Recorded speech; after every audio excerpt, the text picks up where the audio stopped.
focused completely on writing and producing my own stuff.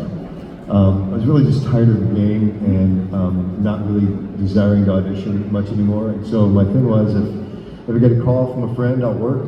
Otherwise, I'm focused on my stuff. And so I moved back to South Carolina, where I went to high school and college.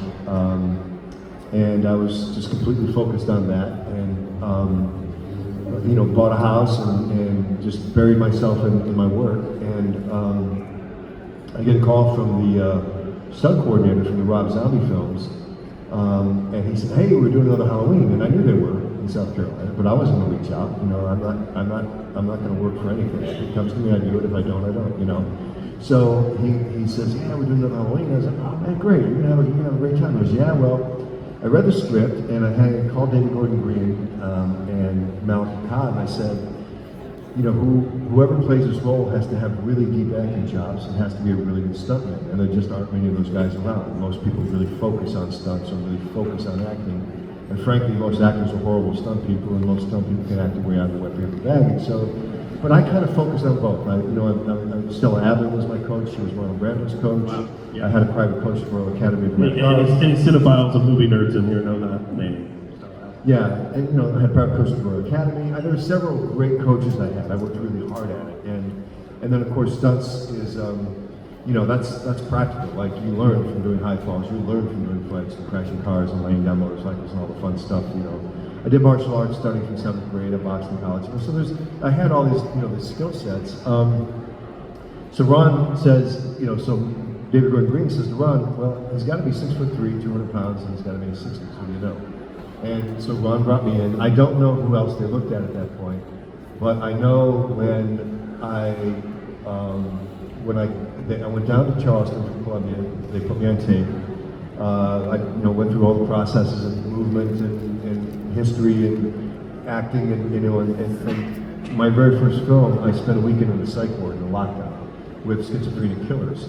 So I had some fun experience with psychopathic killers. And I believe we call them neurodivergent killers now. there you go.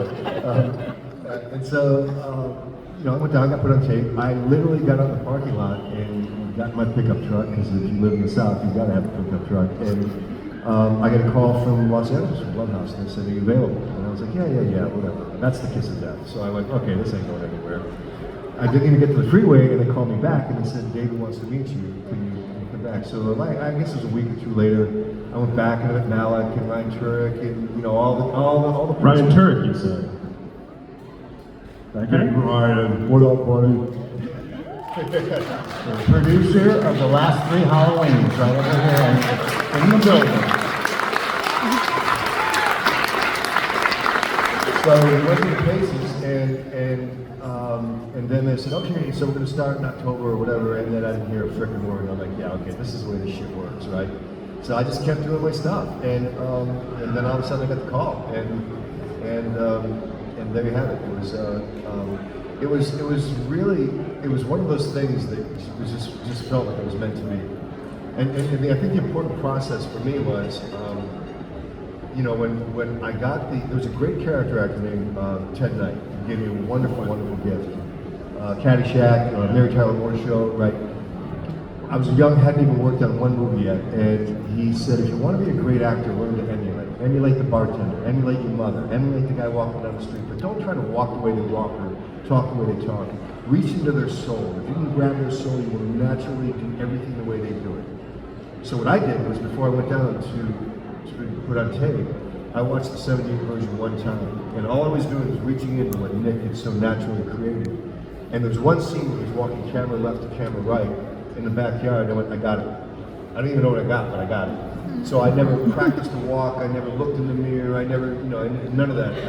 I just knew if I could grab the essence of what Nick created, so the simple truth is, I could never have done what I did if Nick Castle hadn't done what he did. That's a fact. And I want my essence back. His agent was in contact with his essence